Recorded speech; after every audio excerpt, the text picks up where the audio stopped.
everyone, welcome back to the channel, and if you're new here, be sure to hit that subscribe button and also the notification bell down below so that you'll never miss another upload. In today's video, I did wanted to do an updated hair care regimen video. All of the products that I currently use as I'm heat training my hair, and also all of the heat styling tools that I currently use. I believe I did a video maybe about a year or so ago, but some of my products have changed and I have added a few other heat styling tools to my regimen as well that I would highly recommend. So let's go ahead and get started. So we all know that healthy hair does start with a healthy, clean scalp. We have to keep our hair clean.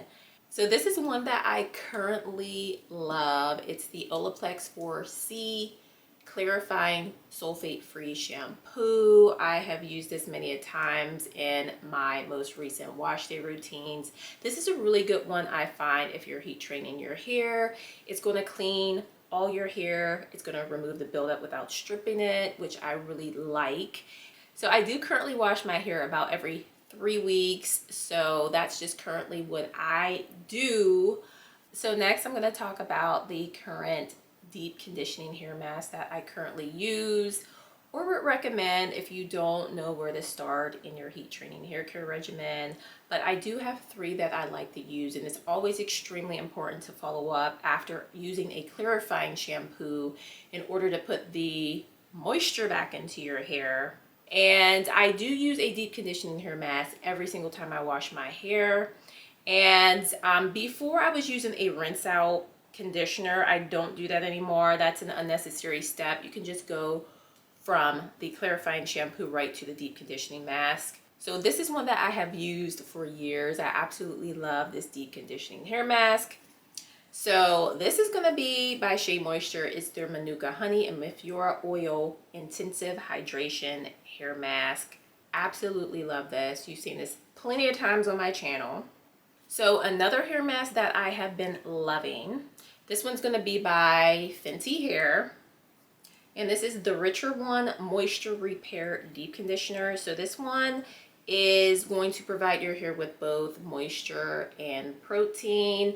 So another one that I've currently been testing out and trying out, because this one's a butter-based deep conditioner, and some of you said that, you know, butter-based products weigh your hair down. So I wanted to test out other products that weren't butter-based. So I did pick up this one by Amika, and this is their Soul Food Nourishing Mask that I've currently been trying out. I do really like it. It does have dimethicone in it, but it does keep my hair extremely hydrated, just as good as the Shea Moisture does. But here is the consistency. It's super thick, and I find that it's really hydrating. So this is another good one that you might want to try out if you're currently heat training your hair. And I do always let my deep conditioning hair mask sit in for about 15 minutes with my deep conditioning heat cap that I purchased from Amazon. So that's always a good tip if you find that your hair isn't retaining moisture as well, is to add extra heat by sitting under a heated hair dryer or hooded cap, which I find really helpful. And also I did want to mention another protein-based conditioner that you can use if you want to get a little bit of protein in your regimen.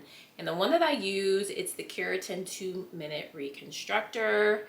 Now I will go in and use this in between the wash days where I do my bond building treatments, and bond building treatments are different from protein treatments, and I'm gonna do a whole dedicated video on protein treatments versus bond building treatments and what the differences are. And I do alternate in between my bond building treatments and then make sure that I am adding protein into my regimen, protein and moisture into my regimen in between those bond building treatments that I do. So as far as bond building treatments, I've tried the Olaplex, which I absolutely love. And I recently tried the K18. I have dedicated videos, wash day videos on both of them. So I would highly suggest, whether it's K18 or Olaplex, to definitely add a bond building treatment into your regimen, because a bond building treatment is going to repair the structure of your hair. It's going to fill in those holes and gaps that can be left, whether you heat train, whether you relax, whether you dye your hair. It's going to go and repair your hair basically from the inside out. And I do want to mention the Olaplex because this is my staple. I am going to finish up the K18 because I don't want to waste it, but I am going to go back to using my Olaplex, my staple.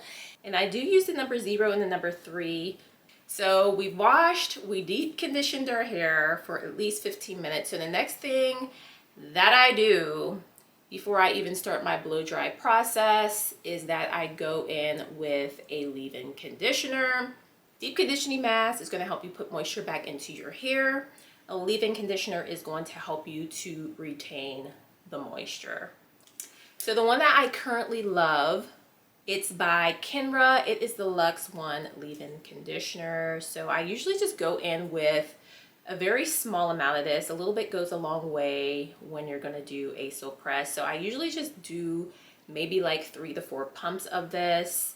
But this is amazing, and it does have heat protection in it as well. So it's going to also protect your hair from the heat when you go in to blow dry your hair. So the next thing that I do after I have my leave-in in my hair, I do go in with a heat protectant. So this is a staple for me. It's never going to change. It's the Tresemme Heat Tamer Spray. It's here to stay.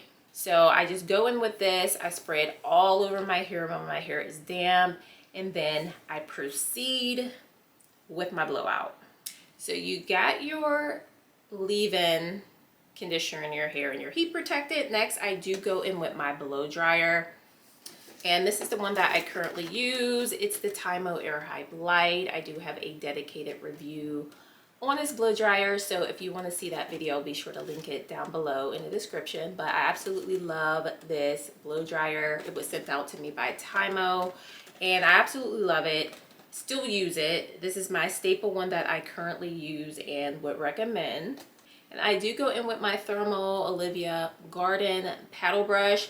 I find that using these two together just gets my hair super smooth. It even smooths out like my ends, because sometimes in the past I would have issues with my ends kind of like frizzing up and puffing up as I'm blow drying. So the last thing I'm going to talk about are the current flat irons that I use, and the ones that I would recommend, especially if you are just starting out with heat training your hair and you don't know where to start. These are some good options.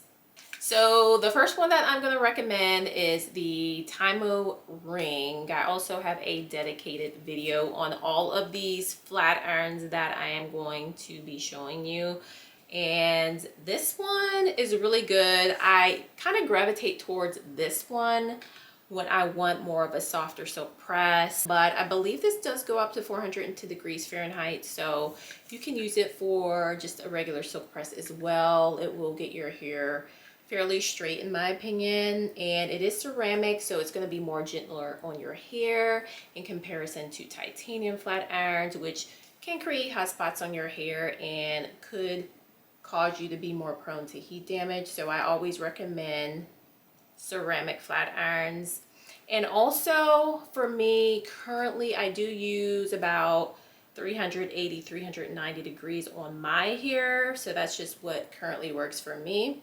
So the next one that I absolutely love, this is the FHI Heat Flat Iron. This is ceramic and it's tourmaline coated, so it's kind of like a step up from ceramic, so it's not as damaging as a titanium and not as gentle as a ceramic. It's right there in the middle, but it's still extremely gentle on the hair.